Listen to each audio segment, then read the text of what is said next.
আরো বেশি বেড়ে গিয়েছিল। এবং আওয়ামী লীগ সরকার পতনের পরে পরে আমি হয়তো একটা ভিডিওতে কথাও বলেছিলাম, এক বা একাধিক ভিডিওতে, যে শেখ হাসিনা আওয়ামী লীগের second man, third man, fourth man তৈরি করেননি। এমনকি আমরা এটি অস্বীকার করবার উপায় নেই যে অন্ততপক্ষে বাংলাদেশে আওয়ামী লীগ পারিবারিক নেতৃত্ব থেকে বের হতে পারবে না। নানান বাস্তবতায় সেই জায়গা থেকে, পরিবার থেকে তার নেতৃত্ব ঠিক করা উচিত ছিল। কিন্তু অবশেষে আমরা কয়েক মাস যাবৎ শুনছি যে আওয়ামী লীগ প্রধান শেখ হাসিনা নানান বিবেচনায় এখন তার সন্তানদেরকে নেতৃত্বে আনবার, শীর্ষ নেতৃত্বে আনবার পরিকল্পনা চূড়ান্ত করেছেন। আমরা কয়েক মাস ধরে এটি শুনছি, কিন্তু সংবাদ মাধ্যমে খুব জোরালোভাবে না আসলে যদি আগ বাড়িয়ে কোনো কথা বলি সেটি আসলে খুব একটা শোভন দেখা যায় না। কিন্তু আজকে সংবাদ মাধ্যমেও বিষয়টি এসে গেছে। বিবিসি বাংলা আজকে একটি স্টোরি করেছে, যে স্টোরিতে বিবিসি বাংলা বলবার চেষ্টা করেছে যে শেখ হাসিনা আওয়ামী লীগের শীর্ষ নেতৃত্বে তার পুত্র সজীব ওয়াজেদ জয় এবং কন্যা সাইমা ওয়াজেদ পুতুলকে মোটামুটি চূড়ান্ত পরিকল্পনা করেছেন যে তাদেরকে শীর্ষ নেতৃত্বে আনবেন। এবং এটি ভারতের কংগ্রেসের রাহুল প্রিয়াঙ্কা মডেল হিসেবে অনেকে দেখছেন। আমি আগেই বললাম যে বিবিসি আজকে এমন একটি স্টোরি প্রকাশ করেছে। মূলত আমি সেই স্টোরিটার রেফারেন্সে এবং স্টোরিটার আলোকে, স্টোরিটার ছায়া অবলম্বনেই আমি আমার আজকের এই কন্টেন্টটি করছি। বিবিসি বাংলা বলছে 1981 সালের 17 মে থেকে আজ পর্যন্ত, মানে একটানা 44 বছরেরও বেশি সময় ধরে বাংলাদেশের অন্যতম প্রধান রাজনৈতিক দল আওয়ামী লীগের সভাপতির পদে রয়েছেন শেখ হাসিনা। কিন্তু দলীয় নেতৃত্বে তার অনুপস্থিতিতে কে বা কারা কিভাবে দলের হাল ধরবেন সেই সাকসেশন প্ল্যান বা উত্তরাধিকারের পরিকল্পনা নিয়ে এই লম্বা ইনিংসের কোনো পর্যায়ে তিনি প্রকাশ্যে মুখ খোলেননি বা ঠিক কি ভাবছেন তাও কোনো আভাস দেননি। অনেক পর্যবেক্ষক মনে করেন গত বছরের 5ই আগস্ট শেখ হাসিনা ক্ষমতাচ্যুত হওয়ার পর আওয়ামী লীগের মতো একটা বড় দলের সংগঠন যে কার্যত তাসের ঘরের মতো ভেঙে পড়েছিল, সেটারও একটা বড় কারণ ছিল এই দুর্বলতা। আমি শুরুতেই বললাম যে আমার দীর্ঘদিন ধরে আওয়ামী লীগ প্রধান শেখ হাসিনার প্রতি ক্ষোভ, দুঃখ বা হতাশা ছিল যে তিনি সেকেন্ড ম্যান, থার্ড ম্যান তৈরি করেননি। যার কারণে গত বছর 5 আগস্ট ক্ষমতাচ্যুত হবার পরেই আওয়ামী লীগ নেতৃত্ব আসলে দিশেহারা হয়ে যায় যে কে ধরবে হাল। বাংলাদেশের অন্তর্বর্তীকালীন সরকার দলটির কার্যক্রম ইতিমধ্যে নিষিদ্ধ করে রেখেছে। বস্তুত শেখ হাসিনা উপস্থিত না থাকলে দলের তৃণমূল স্তরের নেতাকর্মীরা কার কাছ থেকে নির্দেশনা পাবেন তা নিয়েও চূড়ান্ত অস্পষ্টতা। এখন গত 1 বছরেরও বেশি সময় ধরে ভারত সরকারের অতিথি হিসেবে ভারতের মাটিতেই অবস্থান করছেন শেখ হাসিনা, যেখানে তার গতিবিধি, দলের নেতাকর্মীদের সঙ্গে মেলামেশা, সব ব্যাপারেই অনেক কড়াকড়ি আছে।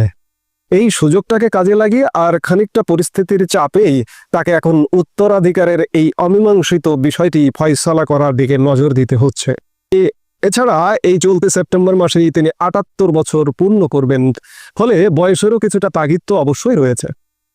বিবিসি বাংলা জানতে পেরেছে শেখ হাসিনা তার পুত্র সজীব ওয়াজেদ জয় ও কন্যা সাইমা ওয়াজেদ পুতুল এই দুজনকেই নির্দিষ্ট দায়িত্ব দিয়ে আওয়ামী লীগের শীর্ষ নেতৃত্বে আনার পরিকল্পনা চূড়ান্ত করেছেন।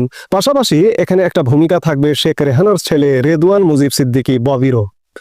এক্ষেত্রে ভারতের প্রধান বিরোধী দল কংগ্রেস তাদের দলীয় নেতৃত্বে রাহুল গান্ধী ও প্রিয়াঙ্কা গান্ধীকে নিয়ে যে মডেলটা অনুসরণ করছে, আওয়ামী লীগের ক্ষেত্রেও নিজের ছেলে মেয়েকে নিয়ে ঠিক সেটাই করতে চাইছেন দলীয় সভাপতি। এদিকে মাত্র মাস দুয়েক আগেও দিল্লিতে বিশ্ব স্বাস্থ্য সংস্থার রিজিওনাল ডিরেক্টর পদে ছিলেন সাইমা ওয়াজেদ পুতুল, কিন্তু বিশ্ব স্বাস্থ্য সংস্থার কর্তৃপক্ষ তাকে অনির্দিষ্টকালীন ছুটিতে পাঠানোর পর শেখ হাসিনার কন্যা এখন পুরোদস্তুর রাজনীতিতে সক্রিয় হচ্ছেন। অন্যদিকে শেখ হাসিনার ছেলে সজীব ওয়াজেদ জয় এখন মার্কিন নাগরিক ও আমেরিকার স্থায়ী বাসিন্দা। তবে মায়ের পর দলের প্রধান মুখ ও মুখপাত্র হিসেবে দায়িত্ব পালন করছেন তিনি। দেশ বিদেশের মিডিয়াকে সাক্ষাৎকারও দিচ্ছেন ঘন ঘন। কিন্তু সাইমা ওয়াজেদ পুতুল যেহেতু মায়ের সঙ্গে একই শহরে ও একই টাইম জোনে রয়েছেন, শেখ হাসিনাকে তিনি সরাসরি সাহায্য করতে পারছেন অনেক বেশি।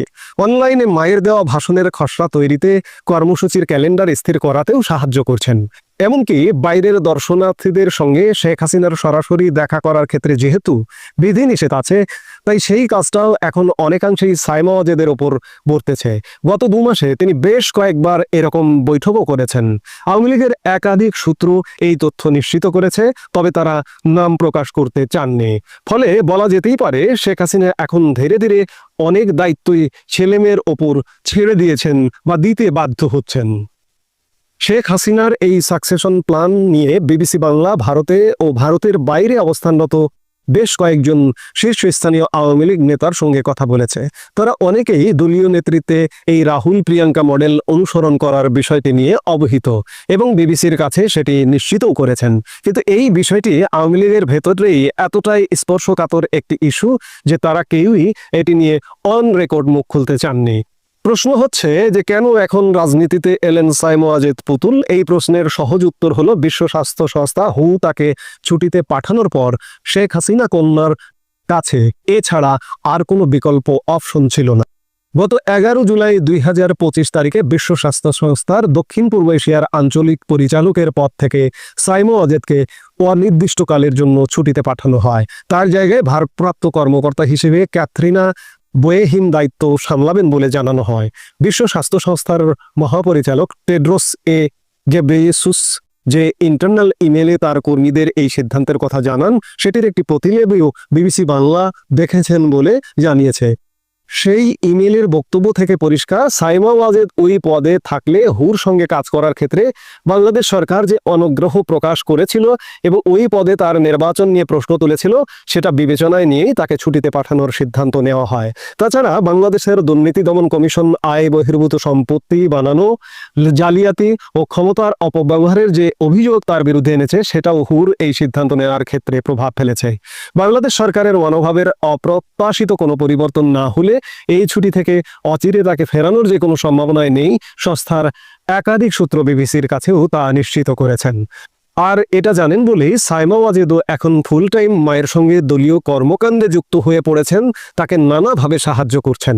হুর ছুটিতে পাঠানোর সিদ্ধান্তই তাকে কার্যত বাধ্য করেছে এখনই আওয়ামী লীগের রাজনীতিতে চলে আসতে। বস্তুত গত মাসেই তিনি নিজের সোশ্যাল মিডিয়া অ্যাকাউন্ট থেকে আবার রাজনৈতিক পোস্ট করা শুরু করেছেন, যেগুলো ছিল তার নিজস্ব কিছু মন্তব্য সহ একটি খালাতো বোন টিউলিপ সিদ্দিকের ও অন্যটি বড় ভাই সজীব ওয়াজেদের করা পোস্টের রিটুইট। হুর পদে থাকাকালীন যথারীতি তাকে রাজনৈতিক মন্তব্য থেকে দূরে থাকতে হতো, কিন্তু গত কিছুদিনে তার এই সব পোস্ট থেকেই অনেকেই ধারণা করছেন যে সাইমা ওয়াজেদ হয়তো নিজেও জানেন তার বিশ্ব স্বাস্থ্য সংস্থায় ফেরার রাস্তা কার্যত বন্ধ হয়ে গেছে। অর্থাৎ সজীব ওয়াজেদ জয় এবং সাইমা ওয়াজেদ পুতুল যে আওয়ামী লীগের প্রধান নেতৃত্বে প্রধান নীতি নির্ধারণী পর্যায়ে চলে আসছেন, এটি এক প্রকার নিশ্চিত। আমরা বেশ কিছুদিন ধরেই এই খবরগুলো জানছি, আজকে সেটা বিবিসি বাংলাও প্রকাশ করলো এবং বিবিসি বাংলা এই রিপোর্টটিতে আরো কিছু কথা বলেছে যে এখানে তার পরিবারের বাইরে 3 জন নেতা খুব গুরুত্বপূর্ণ ভূমিকা পালন করছেন এই মুহূর্তে। খবরে বলা হচ্ছে নিজের ছেলে মেয়েকে অঘোষিতভাবে দলের নেতৃত্বে একেবারে সামনের সারিতে নিয়ে আসার পাশাপাশি আওয়ামী লীগ পরিচালনার ক্ষেত্রেও বেশ কিছু পরিবর্তন এনেছেন সভাপতি শেখ হাসিনা।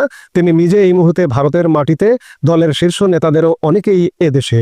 ফলে আওয়ামী লীগের নিউক্লিয়াস এখন কার্যত প্রতিবেশী দেশের মাটিতেই। শেখ হাসিনা, সাইমা ওয়াজেদ দিল্লিতে, সজীব ওয়াজেদ আমেরিকার ভার্জিনিয়ায় এবং দলের বেশিরভাগ গুরুত্বপূর্ণ নেতা কলকাতায়।